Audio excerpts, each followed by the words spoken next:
حضرت امام حسن سے آ کے وظیفہ پوچھا، اس شخص نے کہا حضور اولاد کوئی نہیں تو وظیفہ بتایا، تو آپ نے فرمایا استغفار پڑھا کر، کیا کر؟ اس نے کہا ٹھیک ہے۔ تو حضور پھر میں دوبارہ کب آؤں؟ تو امام حسن کہنے لگے بے اولاد ہے نا تو، استغفار کا وظیفہ بتایا نا؟ کہا۔ فرمانے لگے اب اس وقت آنا جب اللہ تجھے 10 بیٹے عطا کرے گا۔ کتنے؟ 2 4 نہیں، 10 ہی کہہ دیے۔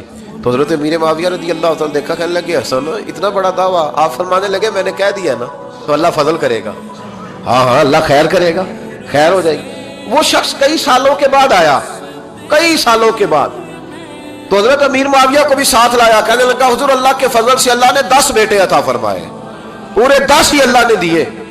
حضرت امیر معاویہ کہنے لگے جناب بات تو آپ کی سچی ہو گئی، پر مجھے بھی بتائیے وظیفہ کہاں سے لیا؟ فرمانے لگے قرآن پاک سے، سورہ نوح کی 10 11 12 آیت پڑھو۔ اللہ فرماتے ہیں تم استغفار پڑھو، میں تمہاری بیٹوں سے بھی مدد کروں گا، مالوں سے بھی مدد کروں گا۔ تو میں نے استغفار بتائی تھی، اور قرآن میرے اللہ کا ہے، رب کا وعدہ جھوٹا ہو سکتا؟ فرمایا 10 بیٹے ملنے تھے، میں نے کہہ جو دیا تھا۔ اور میرے بھائیوں یاد رکھیں، استغفار اللہ کی رحمت نازل کر۔ نبی کریم علیہ السلام نے فرمایا میں دن میں 100 مرتبہ استغفار کرتا ہوں، دن میں۔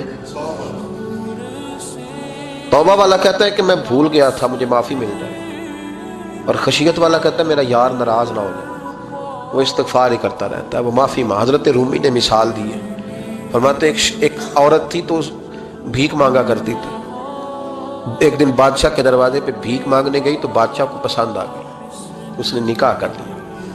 20 کنیزائیں اس بی بی کے پاس تھی خدمت کرنے کے لیے، روٹی دینے کے لیے، کپڑا دینے کے لیے، لیکن وہ ہر وقت روتی رہتی تھی، ہر وقت روتی۔ ایک سمجھدار کنیز کہنے لگی کہ ملکہ اب تیرا درجہ بہت بڑا ہے، تو ہر وقت روتی رہتی ہے، معافیاں ہی مانگتی رہتی ہے ہر وقت، کون سی ایسی نعمت ہے جو تیرے پاس نہیں؟ تو وہ کہنے لگی اس لیے تو روتی ہوں۔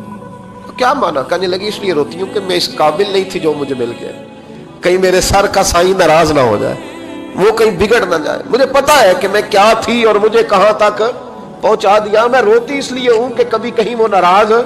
حضرت عمر اس لیے روتے تھے کہ کہیں مصطفیٰ ناراض نہ ہو جائے، حضرت ابو بکر اس لیے تڑپتے تھے کہ کہیں اللہ کا فضل روٹھ نہ جائے۔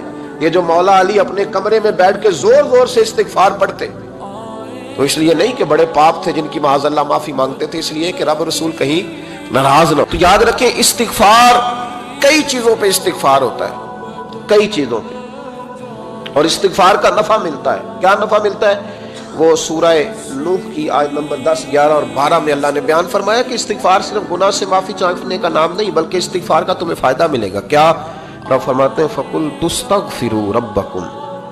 جب حضرت نوح کی قوم قحط کا شکار ہو گئی، آزمائشیں آ گئیں، تو آ کے حضرت نوح سے کہنے لگے اب ہم کیا کریں؟ تو کیا کہا حضرت نوح نے؟ فرمایا فَقُلْ تُسْتَغْفِرُوا رَبَّكُمْ۔ آپ نے فرمایا اپنے رب سے استغفار کرو، اپنے رب سے۔ انہوں نے قحط کی بات کی، انہوں نے کہا کہ کھیتیاں اجڑ گئی ہیں، بارش نہیں ہو رہی، قحط کی بات کی۔ آپ نے کیا کہا؟ استغفار کرو، کیوں کہ انہو کان غفارا، بے شک اللہ بڑا ہی بخشنے والا۔ وہ کیا کرے گا؟ یرسل السماء علیکم مدرارا، وہ تم پر موسلا دار بارش برسائے گا۔ جب تم استغفار کرو گے تو اللہ موسلا دار بارش برسائے گا، وَيُمْدِدْكُمْ، اور وہ تمہاری مدد کرے گا۔ استغفار کرنے والے کی اللہ کیسے مدد کرے گا؟ بِأَمْوَالٍ وَبَنِينَ، تمہیں مال بھی عطا کرے گا اور بیٹے بھی عطا کرے گا، بارش بھی دے گا استغفار کرنے والے کو، اور مال اور اولاد سے اس کی مدد بھی کرے گا۔ وَيَجْعَلْ لَكُمْ جَنَّةٍ وَيَجْعَلْ لَكُمْ أَنْهَارًا، اللہ تمہیں جنت بھی عطا کرے گا اور تمہیں نہریں بھی عطا فرمائے گا، تمہارے لیے جنت بھی بنائے گا، انہار بھی بنائے گا۔ توبہ کا، استغفار کا تمہیں یہ فائدہ ملے گا۔ نبی پاک صلی اللہ تعالی وسلم فرماتے ایک شخص تھا بنی اسرائیل میں، بڑا مالدار تھا، تو پھر اس پہ غربت آ گئی۔ جب غربت آئی تو رو پڑا، کہنے لگا اے اللہ میں غریب ہو گیا ہوں، میری مدد فرما، میں نے بڑی نافرمانی کی ہے تیری۔ مالدار جب تھا تو بڑی موج کا، یا اللہ میں نے بڑی اب نہیں کروں گا، مجھے اس غربت سے نکال۔ تو اللہ نے فرشتوں سے کہا کہ دے دو جو مانگتا ہے۔ تو فرشتے کہنے لگے یا اللہ یہ توبہ کر کے نہیں آیا، ڈر کے نہیں آیا، یہ تو الجھ گیا تب آیا ہے، یہ تجھ سے ڈر کے ہوتا ہے نا ایسے کہ لوگ اللہ سے نہیں ڈرتے جتنا غربتوں سے معاذ اللہ ڈرتے ہیں۔ یا اللہ یہ تو وہ الجھ گیا تب آیا۔ تو اللہ نے فرمایا پتہ مجھے بھی ہے، لیکن آ تو گیا ہے نا، چلو دے دو۔ تو کہا یا اللہ اگر دے دیا تو دوبارہ نہیں آئے گا۔ فرمایا اس کا بھی مجھے پتا ہے، تم دے دو۔ اسے دے دیا۔ جب دولت مل گئی نا تو کہنے لگا اوہو وہ تو میں نے اس طریقہ سے استعمال کیا اس لیے کامیاب ہو گیا. پھر کچھ وقت گزرا تو پھر الجھ گیا, پھر قرضے چڑھ گئے, پھر سارے علاج کہنے لگا یا اللہ اب نہیں کرتا, اب معاف کر دے. 70 دفعہ توبہ کی اور 70 دفعہ توڑی. حبیب کریم فرماتے ایک دن بستر پہ تھا, آسانی تھی, 70 دفعہ فرشتوں نے کہا یا اللہ یہ جھوٹا ہے, جھوٹ بولتا ہے, یہ تو غربت ہے, یہ تو تیری بارگاہ میں آیا ورنہ کبھی نہ آتا, بیمار ہوا ہے تو آیا, اس کا تو بچہ بیمار ہوا ہے تو آیا ورنہ کبھی نہ آتا. 70 دفعہ توبہ توڑی. ایک دن رات کو بستر پہ لیٹا تھا, دولتیں بھی تھی, آسانیاں بھی تھی, دل میں خیال آیا میں کتنا جھوٹا ہوں, جب الجھ جاتا ہوں تو اس کے دروازے پہ جاتا ہوں اور وہ کتنا کریم ہے, مجھے خالی نہیں لوٹاتا.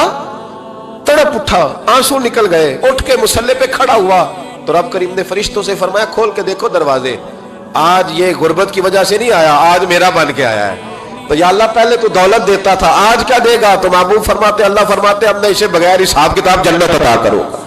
استغفار کرے, اس کے حضور حاضری دے. استغفار بندے کی اللہ سے صلح کرا دیتا ہے, بندے کی رب سے صلح ہو جاتی ہے جب استغفار. دیکھیں نا بڑی سادی سی بات ہے کہ دو بھائی ناراض ہو تو بڑا کہتا ہے اس نے میری بے ادبی بڑی کی, تو چھوٹا اگر پاس آ جائے اور پیر پکڑ لے کہ چل یار معاف کر دے, تیرا بھائی نہیں. پتہ کیا ہوتا ہے, صرف معافی نہیں ملتی, ہاں صرف معافی نہیں. چھوٹے نے بے ادبی کر دی, بڑے کو تکلیف ہوئی, بات جب آگے بڑھی نا تو بڑے نے شکوہ کیا. جب لوگوں نے چھوٹے کو سمجھایا تو چھوٹا جب معافی مانگتا, ادھر دیکھو میری طرف, جب چھوٹا معافی مانگتا ہے نا اٹھ کے جاتا ہے اور بڑے کے پیر پکڑتا ہے تو میرا معاف نہیں کرتا, بڑا رو بھی پڑتا ہے, بڑا رو بھی پڑتا ہے. اور وہ کہتا ہے کہ وہ میں اور تو اماں کے پاس اکٹھے بیٹھتے, ایک باپ کی موٹر سائیکل پہ اکٹھے بیٹھتے, تو تیرا اور میرا رشتہ یار تو نے یہ کیوں, وہ جو آنسو نکلتے ہیں نا وہ درد ہوتا ہے, وہ کیف ہوتا ہے, وہ سوز ہوتا ہے, وہ لذت ہوتی ہے, وہ پیار ہوتا ہے. رب کہتا ہے تو معافی مانگ, انہو کان غفارا, تو معافی مانگ, میں تجھے معاف بھی کروں گا, تیرے اوپر رحمت بھی فرماؤں گا, تیرے اوپر کرم نوازی بھی کروں گا, تجھے نواز دوں گا, تجھے عطا کروں گا. حضرت موسیٰ کلیم اللہ علیہ السلام کا زمانہ مبارکہ تھا, قحط پڑ گیا, بارش نہیں ہوتی. ہم لوگ نا اب تو خیر ہمارے پاکستان میں تو ٹیبل ٹاک ہوتی ہے, ٹاک شو ہوتے ہیں, ہمارے ہاں تو پتہ کیا جاتا ہے کہ بارش ہو کیوں نہیں رہی, پھر اس پہ یہ ہوتا ہے کہ دھواں بڑا چڑھ گیا ہے, حالات بڑے خراب ہیں, فلاں ایسے ہو گیا, قحط کا. ہم تو اسباب تلاش کرتے رہتے ہیں نا جی, فوق بہت زیادہ ہے, فلاں چیز ایسے ہے, فلاں چیز ایسے ہے, ہم تو یہ تلاش کرتے رہتے ہیں. وہ لوگ یوں نہیں کرتے تھے, وہ سیدھے جا کے مصلوں پہ بیٹھتے تھے, اس لیے کہ وہ کہتے تھے جب رب چاہتا ہے تو پھر کوئی چیز کسی چیز کو روک سکتی, وہ سیدھے مصلے پہ بیٹھتے. اعلیٰ حضرت رحمۃ اللہ علیہ کے پاس ایک مولانا